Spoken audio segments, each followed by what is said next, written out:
Discernment on your healing journey can change a lot of things. Discernment comes from embodiment. Discernment comes from the wisdom that you are gathering on your healing journey whilst you're walking it. And then that wisdom does not come from you being perfect. No, no, no, no, no.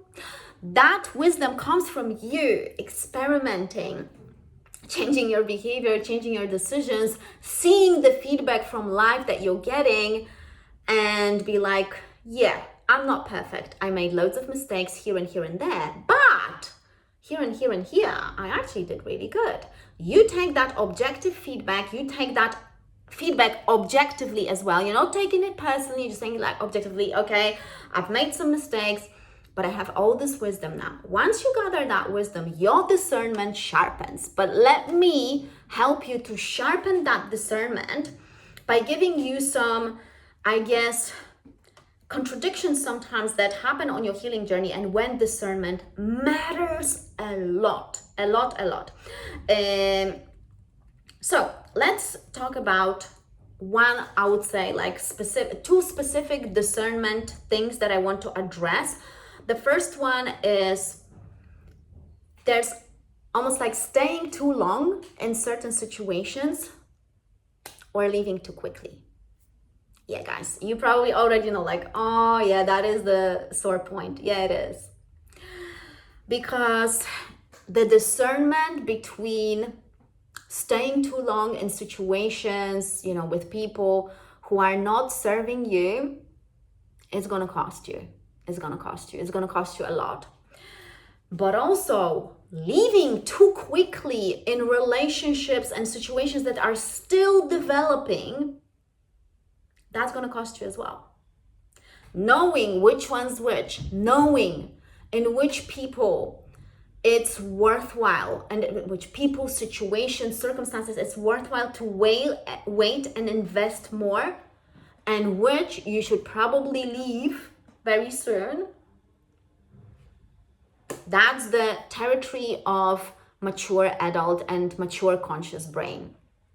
Now, a lot of the times what is happening, and this is, I'm going to give you an example so you can think about, let's say, your relationships, because I want to give a relationship example, because this is like really important. So a lot of the times what I see in my clients, especially those who had been through childhood trauma, is that they staying way too long in relationships that are literally almost like not good for them from the start. They are not compatible with, a partner or a friend, but they are staying because they developed through the childhood trauma, they developed this thing that there's an attachment wound, and that attachment wound is almost like projected onto the relationships, and a lot of people are seriously scared to leave. They're scared to leave because, for various reasons. You've got your own reasons, and you've got your own stories of staying too long in, abusive, toxic, not very good relationships. So how to discern? It's really important that you're gonna be objective with yourself, and you're gonna be really honest with yourself, because people are actually showing you quite quickly like who they are, but also you have to be able to see how you are towards them and how you are in generally in relationship with other people. Because if you're, let's say, as that goes specifically to people, who are anxiously attached, and I've been there. So it's a very painful attachment to have, like, to start with, and then, to move on to more secure, that's such a relief. Now, but what I'm trying to say is that when you have, let's say, this anxious attachment style, you project so much onto another person. You project almost like your wound onto another, and it's almost like you don't really see what is happening and how you are reacting to them, because you are unable to see yourself. You only see their reactions. So, so let's say I had some clients who were really like insecure, let's say, and they would sometimes, let's say, blame a friend or a partner, but they couldn't really see how dysregulated they were, that they were not really able to be by themselves for like sometimes, I don't know, an hour or 2 hours. They were constantly needed reassurance, constantly needed validation. And this is a painful place to be. However, you have to like think about, okay, so in this relationship, what is my stuff and what is the stuff of another person?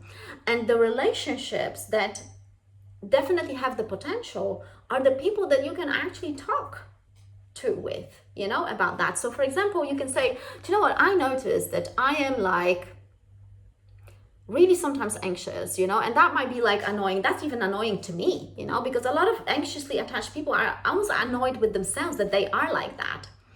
So bring it up and just say, you know, I am sometimes annoyed by that. And just like, you know, but don't talk too much, you know, don't talk too much about it. Don't have like, you know, essays, because this is another thing, like that people think that they need to like talk about it for God knows how long. No, then just try and just see how things go, like how this other person starts treating you after you had that conversation. So allow the behavior of the other person to reveal itself after the conversation. Don't analyze it to death. That's kind of what I'm trying to say. So, and when you see a little bit of a change of behavior between the two of you, that you are changing and they are changing, that's a potential. And also what you will notice that when you are actually securely attached, people who are, let's say, toxic or, you know, abusive, whatever, they don't really have anything to cling on to you, that there's no, because there's no hook. You are not a hook. You are not one big walking hook. So this is how, you know, the discernment between like staying too long or leaving too quickly, you know, works in a specific example of a relationship, but you can put it into the business, you know, thing. And I guess with business situation would look differently, because it's more about like, you know, business strategies. And sometimes, you know, the business strategies, you need to maintain one business strategy, let's say for 6 months to see it work before you pivot, because this is the bit, you know, it's almost like how long do you persist and when do you pivot? And that goes again to relationships, to businesses, like, you know, how long will you allow, let's say, the business strategy? So this is another example of like, you know, staying too long or leaving too quickly. Again, like how long do you persist before you're gonna maybe make a slight change, maybe, you know, do something differently, experiment. And again, don't be perfectionistic about it. Just allow yourself to make a mistake. It's no biggie, you know, world is not gonna fall apart, I promise you. And just learn from that mistake, if that was a mistake, to pivot, let's say, yeah? So this is one idea of like, you know, when you should really sharpen your discernment about like, you know, staying too long or leaving too early. The other bit is about the feedback from life. So a lot of the times, you know, the client will like come back to the session and they'll be like, well, I changed my behavior, all that, but life is still the same. And you have to, again, discern between sometimes the feedback from life that, so the life that you have currently is based on all the patterns that you entertained up until now. When you start changing those patterns, it will take some time for life to respond. Sometimes life can respond immediately and it will respond to your current pattern and current behavior, but not always. And sometimes you still got like this old momentum going and you have to really discern. And the thing is that, because this is the big, guys, that you have to really like ask yourself this thing. Let's say, why are you even healing? Are you doing that purely just to see the results outside of you? Are you doing that purely so you can prove or show something to other people? Or are you truly doing that for yourself? Because this is actually when this matters. And you're going to be able to discern in an easier way. Because sometimes, yeah, you have to like shift sometimes, again, some stuff. But the bigger point is like, why are you doing this? Why are you doing your healing? Because when you are doing your healing from that place of, I want to embody the state of being that actually feels good for me, that actually feels loving for me. When you want that, sometimes you can have loads of challenges outside and you still remain in that state of being. And this is, the honesty, and this is something that I really learned on my own healing journey, because again, I cannot embody my clients' healing journey, but I can know the lived experience of my own healing journey. It's almost like if someone said to me, let's say, but you can do this and this and that, and let's say that doing those things would be not comfortable for me or something, but more like outside of my integrity, my personal and private and intimate integrity with myself, I'll be like, no. But you can get quicker results and you can get like, nah.